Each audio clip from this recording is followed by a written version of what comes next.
friendship, and for today's video ay tayo nga po ay magluluto ng budget meal na siomai. Yes, budget meal po siya dahil meron ako dyang secret ingredient.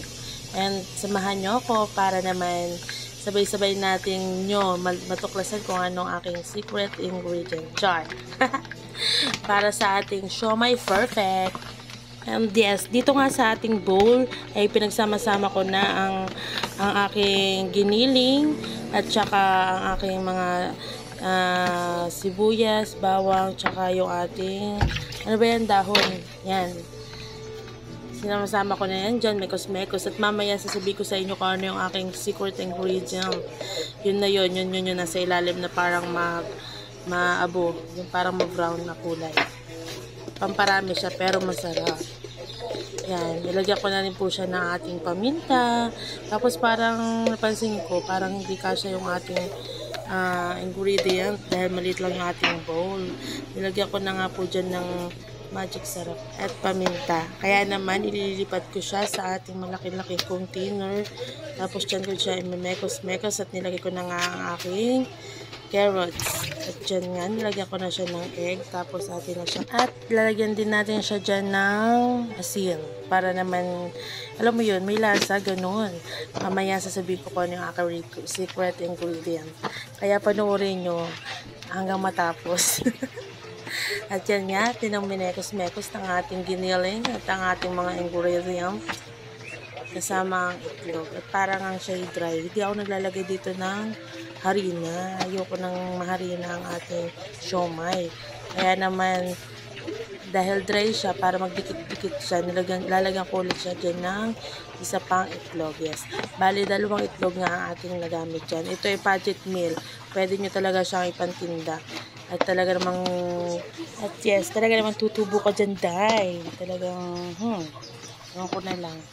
At yan nga, ating mekos-mekos pa ng mabuti ang ating mga ingredient na minekos-mekos dyan. Para naman sa ganun ay maging even. Wow! Ang lasa. At yan na nga, nilagyan ko na nga ng ating isa pang itlog. So, 2 itlog na yan. Mga friendship. No tayo sa harina, ha? XX sa harina. No. Yan, mekos-mekos. At titigman ko ng charot. At atin na nga siyang i-rest ng very light. Mga 3 minutes lang rest.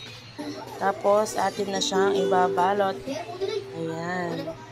And 2 pack na pambalot nga ang ating niready dyan. At yan na nga yung ating na-rest na giniling. At yan nga, don't forget to subscribe, like, and comment. Mga friendship. At yan, binalot ko na nga po ang ating giniling. Bali, may mga naibalot na ako dyan kanina. Nandun na nga sa ating pasingawan dahil nga gutom ng aking maliit at magluluto pa nga ang person. Yan. Yan na po ang ating finished product. O diba, ang dami natin nagawa. Halos 2 pack ang nagawa natin dyan. Hindi ko na nabilang, gutom na ang aking bunso. Ayan, maluluto na ang ating first batch. 2 maliit na steamer ang nagamit natin dyan at punong-puno talaga siya. Ayan, mga friendship. Yun nga, sasabihin ko na yung aking secret ingredient dyan na pamparami para, alam mo yun, kahit ipagtinda nyo hindi kayo malulugi. Diba sobrang mahal ng baboy ngayon, karning baboy. So, nilagyan ko siya ng 2 piraso na putlong hotdog. Yan, chicken hotdog ang nilagay ko dyan. Yun yung kulay brown na nakita nyo kanina. Niyadjad ko lang siya. Tapos minix ko na dyan. Hindi kasi ako naglalagay ng harina sa ating siomai. Kasi, diba, kaya sa halip na harina, ang ilahok natin para dumami, ay hotdog na lang ang ating nilagay dyan.